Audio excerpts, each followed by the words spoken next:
عقل چھوٹی ہو جائے تو زبان لمبی ہو جاتی ہے۔ وقت بہت ظالم ہے، تجربے دے کر معصومیت چھین لیتا ہے۔ افسوس کی بات جانتے ہو کیا ہے؟ ہمارے یہاں غیرت کے نام پر صرف اپنی بہنیں قتل کی جاتی ہیں، دوسروں کی بہنوں کی تو ہم ویڈیوز بنا لیتے ہیں۔ کسی کو دکھ دینا ایک قرض ہے جو آپ کو کسی دوسروں کے ہاتھوں ملے گا۔ عزت عورت کو دیے جانے والے تحفوں میں سب سے اہم تحفہ ہوتا ہے، مگر اتنا قیمتی تحفہ دینا ہر مرد کے بس کی بات نہیں ہوتی۔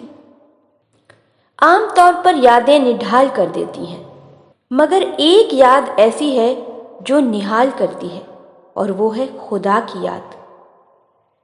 وقت کی دوستی تو ہر کوئی کرتا ہے، مزہ تو تب ہے جب وقت بدل جائے پر دوست نہ بدلے۔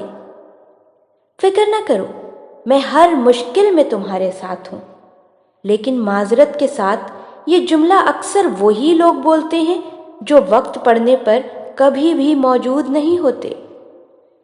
انسان کتنا ہی گنہگار کیوں نہ ہو، خدا ہمیشہ اسے میرا بندہ ہی کہہ کر پکارتا ہے۔ نصیب کا لکھا مل کر ہی رہتا ہے، کب، کہاں اور کیسے یہ صرف خدا ہی جانتا ہے۔ خوش نصیب وہ نہیں جس کا نصیب اچھا ہو، بلکہ خوش نصیب وہ ہے جو اپنے نصیب پر خوش ہے۔ 3 رشتے بے نقاب ہو جاتے ہیں، بڑھاپے میں اولاد، مصیبت میں دوست اور غربت میں بیوی۔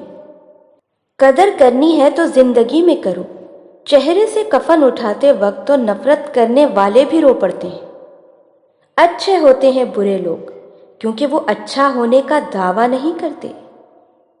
کاغذ کی کشتی تھی، مٹی کا کنارہ تھا، کھیلنے کی مستی تھی اور دل یہ آوارہ تھا۔